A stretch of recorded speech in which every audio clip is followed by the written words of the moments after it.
정상이 만나서 여러 가지 회담을 했고 또 판문점 선언이라는 선언문을 함께 낭독을 했습니다.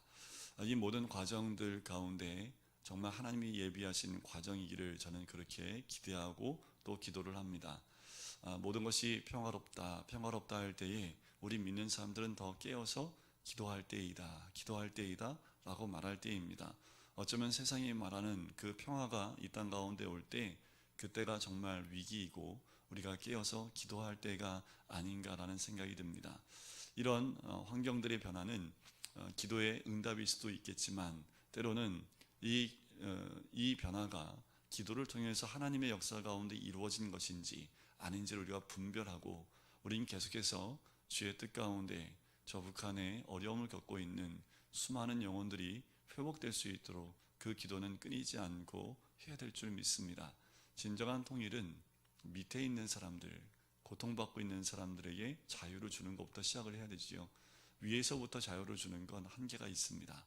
우리가 계속 믿는 사람들이 함께 기도해야 될 제목들, 이것이 위장되어진 평화가 되지 않고 거짓된 평화가 되지 않고 진정 하나가 될 수 있도록 모든 것을 열고 전쟁이 아닌 진정한 모든 것을 열고 하나가 될 수 있는 그런 계기가 되도록 우리는 또 기도해야 될 줄 믿습니다. 오늘 본문 말씀은 딱 본문 말씀의 이 비유 가지고만 이야기할 수 없습니다. 왜냐하면 이 18장 1절부터 8절에 나오는 비유는 17장에 연결돼서 나오는 메시지이기 때문에 그렇습니다. 17장을 보면 그 마지막 부분에 주님이 오실 때 그 마지막 날은 노아의 때와 같고 롯의 때와 같다라고 설명을 합니다.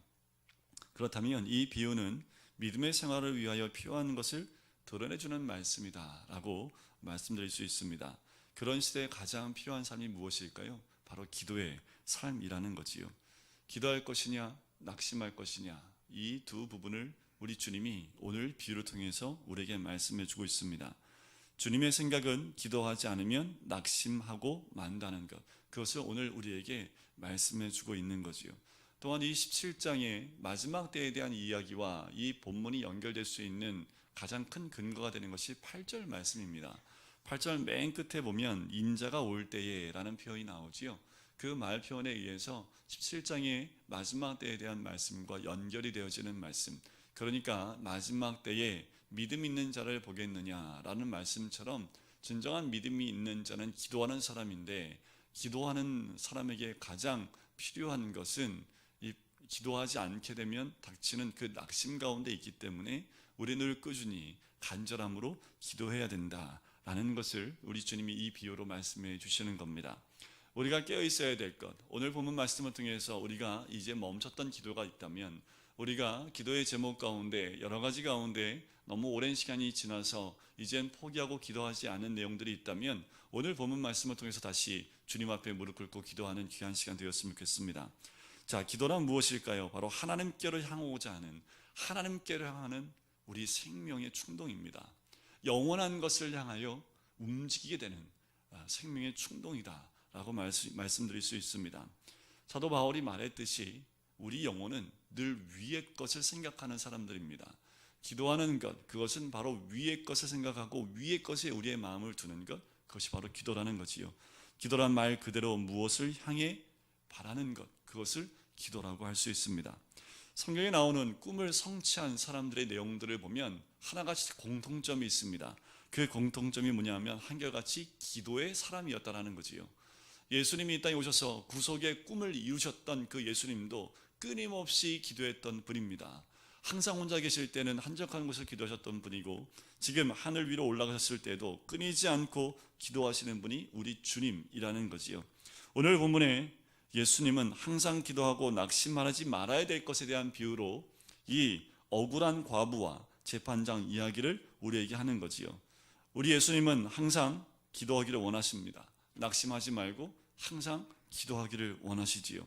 그 비유의 핵심이 1절에 등장을 합니다. 우리 1절을 같이 한번 다시 읽어볼까요? 1절입니다. 시작. 예수께서 그들에게 항상 기도하고 낙심하지 말아야 할 것을 비유로 말씀하여. 자, 오늘 이 비유의 가장 중심은 뭐냐 하면 항상 기도하라는 겁니다. 기도하는데 어떻게 기도하라고요? 낙심하지 말고 기도하라. 이것이 오늘 비유의 핵심입니다. 지속적인 기도의 가장 큰 장애물이 뭐냐면 낙심하는 것이다 라는 거지요. 낙심은 우리의 기도를 방해하는 사단의 무기와 같습니다. 낙심하는 것을 극복할 수 있는 가장 중요한 것, 그것도 기도입니다. 우리가 항상 기도하는데 우리의 기도를 멈추게 하는 것, 그것은 낙심이다라는 거지요. 예수님이 공생기간에 항상 기도했고, 그리고 하늘나라 위에 올라가셔서도 우리를 위해서 끊임없이 기도하시는 것과 같이 우리도 낙심하지 말고 기도해야 될 그 이유를 본문에서 잘 말씀하고 있다는 거지요. 특별히 두 사람, 바로 불의한 재판관과 억울한 과부, 이 두 사람을 통해서 우리 주님이 기도하는데 낙심하지 말아야 될 부분을 이야기를 합니다. 여러분들 5절에 보면 이런 단어가 있어요. 이 과부가 나를 번거롭게 하니 내가 그 원한을 풀어주리라. 이 말 누가 한 겁니까? 불의한 재판관입니다. 이 불의한 재판관이 될 수 있었던 건 뭐냐면 하나님을 무서워하지 않습니다. 그리고 사람을 무시해요. 하늘도 무시하고 사람도 무시하니 유아독존이죠. 그죠? 자기가 최고라는 사람입니다. 그러니까 불의한 재판관입니다. 자기가 곧 법입니다. 이 재판관이 그 얘기를 하는 거지요. 내가 그 원한을 풀어주리라. 그렇지 않으면 늘 와서 나를 괴롭게 하리라. 하나님이 두려워서요? 그 과부가 무서워서요? 아니요. 그냥 늘 나를 괴롭힐 것 같으니까 들어줘야겠다라는 거죠. 그래서 늘이라는 그 말, 그 늘은 끝까지라는 의미가 있고요. 목적이 달성될 때까지, 그때까지 나를 괴롭히라. 여러분들 나를 괴롭히다라는 그 말이 히브리 헬라어 원어에 보면 이런 뜻이 있어요. 눈 밑이요, 눈 밑에. 눈 밑을 계속 때리는 거예요. 눈 밑에 한번 맞아보셨어요? 눈 밑은 정말 아파요. 저도 안 맞아봤지만 아프대요. 권투하시는 분들 눈 맞으면 눈이 막 이렇게 붓는데 이 아랫부분이 되게 얇아요. 그 신경이 다 드러나 있기 때문에 요 눈 밑을 때리면 사람은 정말 미칩니다. 그런데 이 괴롭게 하리라는 그 말 뜻이 뭐냐면 눈 밑을 계속 때리라는 거예요. 그러니까 얼마나 괴로워요. 그만큼 괴롭다라는 거지요. 그 말은 부끄러움이나 수치를 당하는 것 또는 명예를 훼손당하는 것을 의미하는 것이 괴롭게 되리라라는 그 뜻이라는 겁니다. 예수님이 대조적인 두 사람을 비유로 들고 있습니다. 한 사람은 하나님 두려워하지 않지요. 사람을 무시하는 재판관입니다. 한 사람은 원한 맺힌 과부가 등장을 하지요. 과부가 된 것도 서럽고 괴로운데 거기에 뭐까지 마음에 가지고 있어요? 원한까지 맺혀 있다라는 겁니다. 그래서 재판장을 찾아가는데 한두 번 간 게 아니에요. 늘 가요. 자주 가요. 그래서 자기의 원한을 풀어달라고 이 불의한 재판관을 계속 찾아가서 이야기를 합니다. 어떻게 해요? 결국 이기지 못하고 재판관이 과부의 그 원한을 갚아주는 내용으로 오늘 비유가 끝나게 됩니다. 이 말씀은 비유이긴 하지만 그 청중들이 그때 당시에 있었던 재판장을 아마 누군가를 떠올리지 않았을까라는 생각이 들어요. 실제로 과부들도 많았고 원한이 있었던 많은 과부들이 있었기 때문에 당시의 청중들에게는 이 비유가 굉장히 피부적으로 와닿는 비유 중에 하나입니다.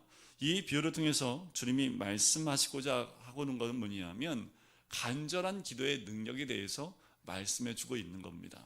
그냥 이 과부가 한두 번 찾아가는 것으로 끝나는 것이 아니라 간절한 마음으로 계속 찾아가서 이야기하니 그 강청하는 과부의 내용을 무시할 수 없어서 이 재판관이 두 손을 들었다라는 거지요. 그렇다면 선하고 의로우신 하나님께서 택하신 자들이 밤낮 부르짖는 기도에 우리 하나님, 선하시고 의로우신 하나님은 과연 어떻게 하시겠느냐라는 거지요. 7절을 보실까요? 하물며 하나님께서 그 밤낮 부르짖는 택하신 자들의 원한을 풀어주지 아니하겠느냐, 그들에게 오래 참으시겠느냐라고 말씀을 하는 거지요. 예수님은 간절한 기도를 좋아하십니다. 우리에게 기도를 가르쳐 주시기도 원하시지요. 우리가 하나님께 기도드리기를 원하시는 분이 우리 주님이십니다. 자, 우리는 언제 간절한 기도를 드릴 수 있을까요? 어떻게 하면, 또 무엇이 간절한 기도일까라는 거지요. 과부를 한번 생각해 보니 그 답이 나올 것 같아요. 과부는 고독하고 그리고 외롭습니다. 남편을 잃은 상실감과 그 슬픔에 휩싸여 있는 여인이지요. 의지할 곳이 하나도 없는 절망감 가운데 있는 여인이 이 오늘 본문에 나와 있는 이 여인입니다. 과부가 되었다는 것은요, 이제 살 수 없는 위기 가운데 있다라는 겁니다. 지금도 혼자 되신 분들이 살기가 쉽지 않은 시대인데, 이때는 집안에 남자가 없으면 그 가정을 보호할 수 있는 보호기구가 하나도 없는 겁니다.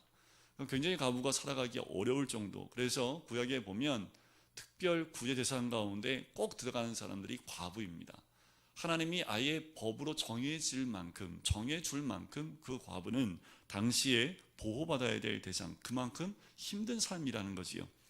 과부의 간구는 가슴 아픈 소리 그 자체입니다. 그냥 너무나 사무친 그 가슴의 그 아픔들, 거기다 원한까지 있으니 얼마나 그 가슴이 울리는 소리이겠습니까? 이 여인이 그 불쌍한 가운데 재판장을 찾아가서 그 원한이 풀어지는 것, 그것을 통해서 우리가 알 수 있는 것은 이 여인이 인생의 승리를 할 수 있었던 것은 결국 무슨 승리입니까? 기도의 승리와 같다라는 겁니다. 간구의 승리와 같다라는 거지요. 위기를 기회로 바꿀 수 있는 것은 기도입니다. 위기가 우리로 하여금 기도할 수 있게끔 만든다면 그 위기는 우리에게 축복이라는 거지요. 그리스도인의 실패는 곧 기도의 실패입니다. 그리스도인의 승리는 곧 기도의 승리입니다. 기도는 위기를 기회로, 실패를 승리로 변화시키는 능력이 있는 것이 바로 기도인 줄 믿습니다. 그렇다면 이 과부가 드렸던 기도는 어떤 기도였을까? 정말 간절한 기도였다라는 거지요. 이런 기도는 정말 놀라운 능력이 있습니다. 그렇다면 구체적으로 이 과부가 드린 기도가, 간절한 기도가 어떻게 드린 기도였을까라는 거지요. 그래서 우리가 앞으로 기도할 때 이 과부가 했던 기도처럼 그 간절한 기도가 되어져서 이 과부처럼 응답받는 우리 모든 성도님 되시기를 주의 이름 간절히 축원드립니다. 자, 과부는 어떠한 간절한 기도를 드렸을까? 자신이 무엇을 원하는지 분명히 알았다는 겁니다. 그죠? 분명히 알고 재판관을 찾아가지, 자기가 뭘 간구하는지도 모르고 찾아가진 않았겠지요. 이 말 안에는 이에 간구하는 기도의 내용 가운데는 구체적이라는 겁니다. 둥글둥글하지 않다라는 거예요. 구체적인 기도의 제목을 가지고 나간다라는 겁니다. 예수님이 많은 사람들을 만날 때 예수님께 나오는 그 환자들 그리고 병자들에게 뭐라고 말씀하십니까? 묻습니다. 내가 원하는 것이 무엇이냐? 예수님 몰라서 물어보셨을까요? 아니요. 다 알지만 예수님이 묻는 이유가 있습니다. 내가 무엇을 원하느냐? 주님은 그들이 정말로 원하는지 알기 원할 뿐만 아니라 입술의 고백을 듣기 원했다라는 겁니다. 어떤 분이 그래요. 아유, 뭐 하나님 우리 꼭 기도해야 하나요? 하나님 다 아시지. 다 아시지요. 그럼에도 불구하고 기도하라는 건 뭡니까? 우리 입술로 고백하고 그것을 구체적으로 인정하라는 겁니다. 정말 네가 그 원하는 거 맞냐? 네 입술로 원하는 거 맞냐? 원한다면 입술로 고백하게 되어 있습니다. 우리 자녀들 가운데 그렇지 자기가 정말 원하는 거 있으면 귀에 딱지가 않도록 엄마 귀에 아빠 귀에 계속 얘기를 합니다. 귀찮아서 한번 들어줄 수밖에 없을 정도로 계속 아이들은 뭐 사달라고 계속 얘기를 해요. 아 싫어 하고 엄마 아빠가 안 사준다고 해서 그것을 얘기하지 않으면요 못 얻지요. 그런데 자꾸 달라고 울면 부모들이 귀찮아서라도 해주죠. 그리고 마음에 새겨지잖아요. 아 이거 사줘야겠다. 그러면 이제 좀 있으면 어린이날이니까 얘가 그걸 원하니까 그걸 사줘야지. 이런 마음이 들듯이 우리 하나님도 다 아시지요. 다 아시는데 그 기도를 듣길 원하시는 겁니다. 하나님은 우리 안에 소원을 두고 행하시는 분이기 때문에 그렇습니다. 우리 하나님이 그냥 행하시는 분이 아니라 우리의 기도를 통해서 하나님의 역사와 사역을 움직여 나가신다라는 겁니다. 하나님 남과 북이 평화되게 하나가 되게 통일되게 원하실까요? 안 원하실까요? 원하시지요. 그러면 하나님이 어떻게 움직이십니까? 우리의 기도를 통해서 움직이신다라는 겁니다. 하나님은 꼭 우리 입술에 기도를 주시고 그 기도에 의해서 움직이시는 분이기 때문에 빌립보서 2장 13절에 너희 안에서 행하시는 이는 하나님이시니 자기의 기쁘신 뜻을 위하여 너희로 소원을 두고 행하게 하시나니, 바로 그 소원을 두고 우리가 고백할 때마다 그 소원 때문에 움직이신 하나님이 우리 하나님이라는 거지요. 또 하나 가지가 있습니다. 이 간절한 기도에는 믿음이 있다라는 겁니다. 왜 이 과부가 재판관을 찾아갔을까요? 끊이지 않고 찾아간 이유가 뭘까요? 재판관이 내가 지금 간과한 걸 들어주기만 하면 문제가 해결된다는 믿음이 있기 때문 아닙니까? 그 믿음이 없었다면 찾아갈 이유도 없지요. 그 재판관이 내 사건에 대해서 관심만 가져주면 분명히 해결될 것이라는 믿음이 있기 때문에 갔다라는 것이요. 우리가 구할 가장 중요한 것은 이 믿음으로 구하는 기도입니다. 그러므로 내가 너희에게 말하노니 무엇인지 기도하고 구하는 것은 받은 줄로 믿으라. 그리하면 너희에게 그대로 되리라. 이 믿음이 있어야 될 줄 믿습니다. 이 불쌍한 이 과부가 가졌던 그 믿음, 재판관이 한 번만 내 간구에 내 요청에 귀만 기울여줘도 내 문제는 해결될 수 있으리라는 그 믿음을 가지고 계속 문을 두드렸듯이 우리의 기도는 그런 믿음의 기도가 되어야 될 줄 믿습니다. 또한 집중하는 기도가 되어야 되겠지요. 간절한 기도의 특징은 3절에 보면 자주라는 말이 나옵니다.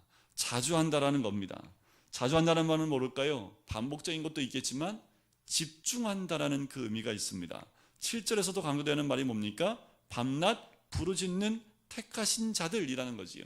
밤낮 부르짖는다는 건 뭐예요? 그 기도의 제목에 집중하여 기도한다라는 겁니다. 집중한다라는 건 뭡니까? 선택하고 결단한다라는 거지요. 선택한다라는 말을 라틴어에서 보면 유래된 언어인데 그 말 의미는 잘라내다라는 뜻입니다. 가지를 친다라는 뜻이에요. 집중하기 위해서, 그것에 집중하기 위해서 선택을 했다면 그 외의 것은 잘라내는 거지요. 그래서 오로지 거기에 집중하는 것을 의미합니다. 그럼 8절에 보면 속히 어떻게 해주신다고 나와요? 속히 그 원한을 풀어주신다. 이 속히라는 말의 의미가 뭘까요? 그러니까 우리는 이렇게 생각합니다. 속히 하면 이런 뜻만 생각해요. 빨리 응답해 주신다. 그래서 뭐 기도했는데 왜 이렇게 빨리 속히 해주신다는데 왜 속히 안 해주셔? 라고 생각을 하는데, 그러나 동시에 이 속히라는 말에는 어떤 의미가 있냐면 오늘 본문에 나와 있는 그 의미대로 보면 오랜 기다림의 기도 후에 모든 것이 순식간에 한순간에 모든 응답이 이루어진다라는 그 의미입니다. 이해가 가세요? 속히라는 말이 빨리 이루어진다는 의미도 있겠지만 오늘 본문 말씀에 의미하는 것은 오랜 기다림의 기도 후에 모든 것이 한꺼번에 순식간에 이루어진다라는 의미의 속히라는 의미입니다. 30년 기도했어요. 그런데 하루도 안 돼서 응답이 돼요. 하나님의 응답을 보면 평생을 기도했는데 그 기도의 응답이 1시간도 안 돼서 이루어지는 것을 보는 거지요. 이것이 속히입니다. 우리 주님은 속히 우리의 기도에 응답해 주시는 그 주님인 줄 믿습니다. 기도할 때 의심하지 말아야 되지요. 의심하게 되면 집중하지 못합니다. 집중하지 못하고 의심하게 되면 힘이 분산돼요. 그래서 야고보서 1장에 보면 이런 사람은 바람에 나는 겨와 같고 바다 물결 같은 인생이다 라고 이야기를 하고 있습니다. 간절한 기도는 또한 포기하지 않는 기도입니다. 원한 맺힌 과부는 자신의 원한을 풀어달라고 불의한 재판관에게 강청을 했지요. 포기하지 않는 기도만큼 강렬한 기도는 없습니다. 이를 이루는 사람과 이루지 못하는 사람의 차이가 여기 있습니다. 포기하느냐, 포기하지 않느냐. 비범한 사람과 평범한 사람의 차이가 여기 있습니다. 포기한 사람은 일반 사람이고 포기하지 않는 사람이 비범한 사람이라는 거지요. 특출난 게 아닙니다. 99번 실패하더라도 한 번 성공하면 성공한 거지요. 포기하지 않는 그 기도야말로 정말 하나님께서 응답해 주시는 진정한 기도인 줄 믿습니다.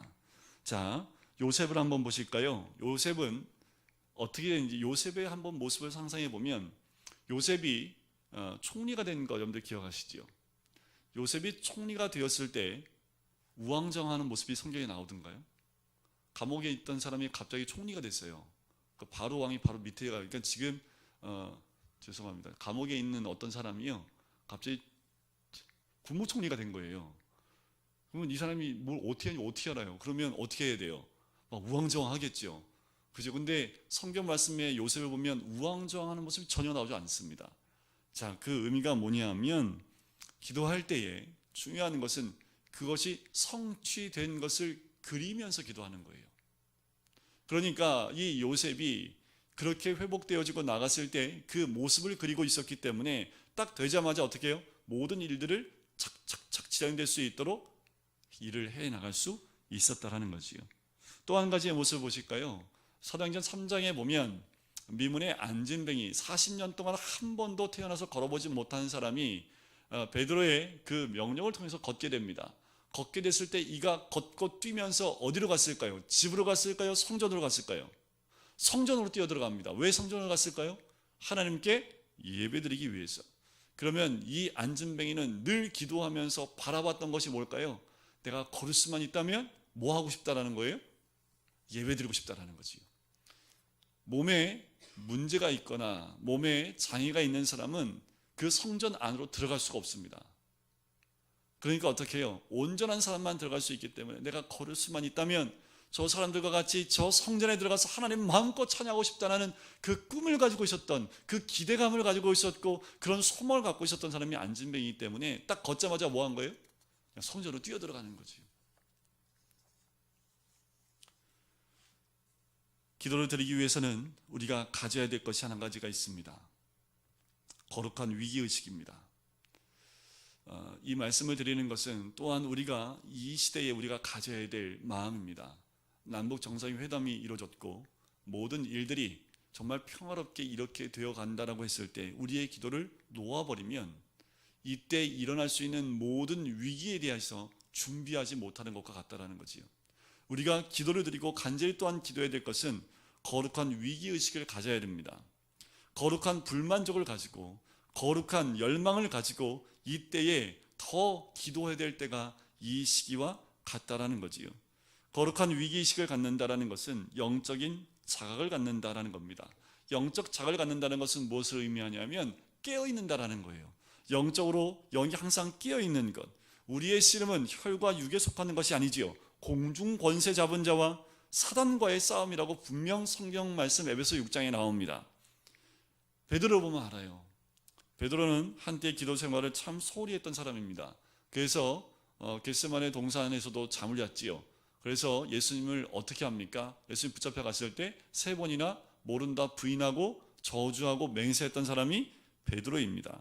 영적 전쟁에서 실패했던 경험을 가졌던 사람이 베드로예요. 그래서 베드로전서에 보면 그가 이렇게 편지를 씁니다. 근신하라 깨어라 너희 대적 마귀가 우는 사자같이 두루다니며 삼킬 자를 찾나니 너희는 믿음을 굳게 하여 저를 대적하라. 이는 세상에 있는 너희 형제들도 동일한 고난을 당하는 줄 알미니라. 베드로는 그 쓰라린 자기의 그 과거의 경험을 했기 때문에 깨어있는 영적인 깨어있음에 대해서 이야기합니다. 영적 깨어있는 건 뭐라고요? 영적인 자각입니다. 그것은 거룩한 위기의식을 가지고 살아가는 거예요. 편하다 내 삶이 부족한 것이 없다 하면서 이 어리석은 부자처럼 자기 배를 두드리고 가만히 있는 것, 그것은 무지한 영적 자신의 모습이겠지요. 여러분들 에스더를 보실까요? 에스더는 민족을 위해서 기도했고 느헤미야는 사명 완수를 위해서 간절한 기도를 드렸던 유명한 두 사람입니다. 에스더는 자신을 위해서 기도하는 것이 아니라 하나님 나라의 영광을 위해서 기도했던 그 여인이 에스더입니다. 자기 자신을 위해서 기도하는 것이 아니라 민족의 위기를 자기의 위기로 생각하고 기도했던 사람이 이 에스더이지요. 에스더의 금식 기도와 간절한 기도를 통해서 어떻게 해요? 민족이 살아납니다. 이 시대는 나만을 위해서 간절한 기도, 영적 자각, 그리고 거룩한 위기의식을 가지고 기도하는 것뿐만 아니라 나 자신이 아닌 이 나라 민족의 위기와 그 아픔과 이 시기를 놓고 깨어있지 않으면 안 된다라는 거지요. 어쩌면 우리를 에스더처럼 쓰길 원하시는 것이 우리 하나님의 뜻일 수도 있습니다.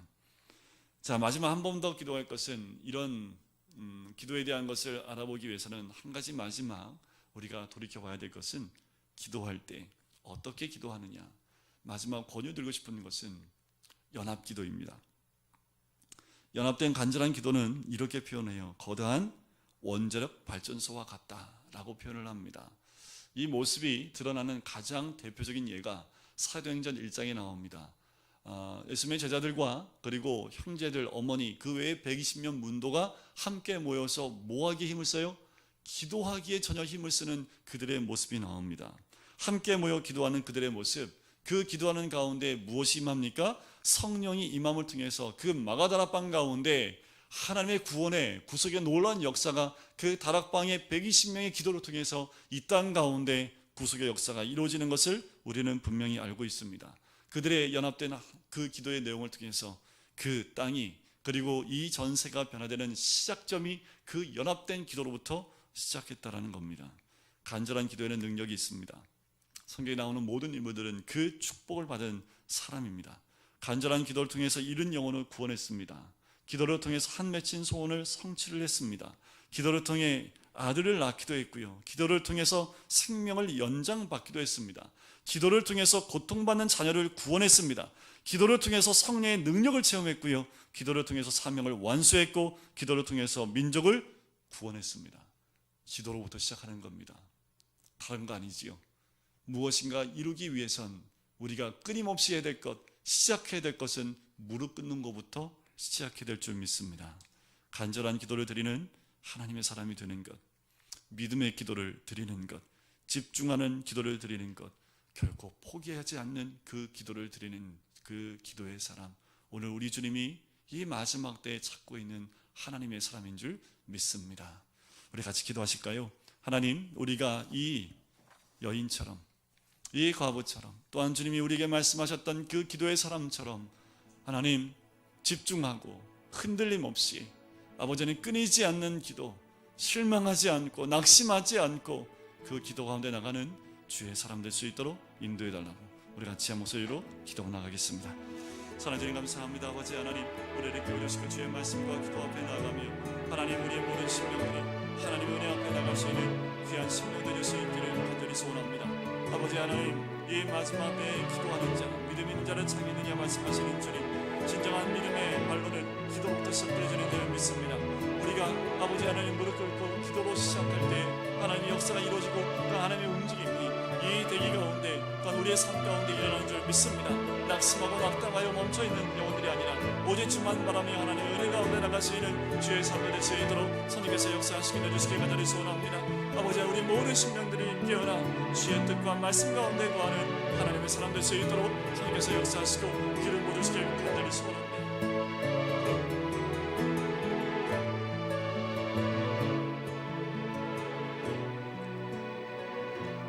사랑하는 주님, 이제 기도의 사람이 되겠습니다.